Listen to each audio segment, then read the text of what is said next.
Cap-Vert, José Maria Neves, président de la République du Cap-Vert et commandant suprême des forces armées, a souligné le 15 janvier 2024 que les forces armées sont une école de valeurs et de vertus chères au Cap-Vert. Le chef de l'État capverdien a fait cette révélation dans son discours prononcé à l'occasion du 57e anniversaire de la fondation des forces armées sur l'île de Sal. Selon José Maria Neves, l'armée est au service de la République et représente tout ce que l'État a à offrir. Le chef de l'État a conclu qu'il est nécessaire que la République reconnaisse la performance extraordinaire des militaires et continue à mobiliser les ressources nécessaires pour mener pleinement à bien sa mission.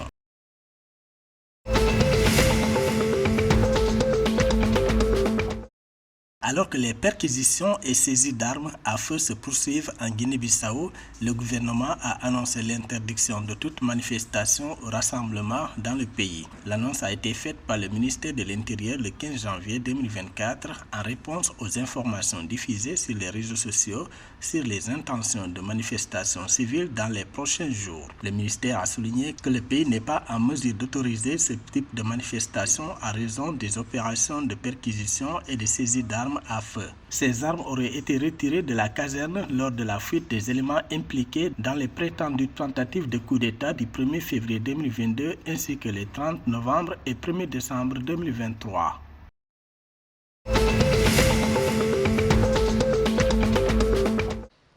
Au Togo, la taxe sur les véhicules à moteur TVM reste suspendue pour toutes les catégories de véhicules de transport de marchandises et de personnes à usage commercial cette année 2024, a rappelé le gouvernement togolais le 13 janvier 2024. L'introduction de l'usage commercial de toutes les catégories de véhicules de transport de marchandises et de personnes en 2024 est une décision prise en réponse au coût de la vie et à l'inflation lors de la crise sanitaire liée à la pandémie de coronavirus. Cette mesure qui avait été mise en place dès 2022 a été reconduite dans la loi de finances de 2024. Cette suspension se poursuit dans le contexte de la mise en œuvre des réformes du secteur des transports.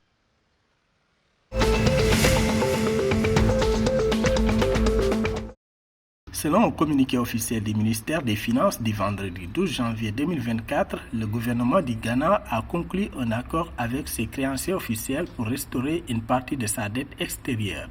L'accord ouvre la voie au Ghana pour accéder à la deuxième tranche de 600 millions de dollars de prêts au Fonds monétaire international FMI dans le cadre d'une facilité de crédit élargie de 3 milliards de dollars. Cette évolution représente une étape positive importante vers le rétablissement de la viabilité de la dette à long terme du Ghana, indique le communiqué. Le gouvernement du Ghana a obtenu un prêt de 3 milliards de dollars du FMI en mai 2023 dans l'espoir d'orienter l'économie vers la reprise.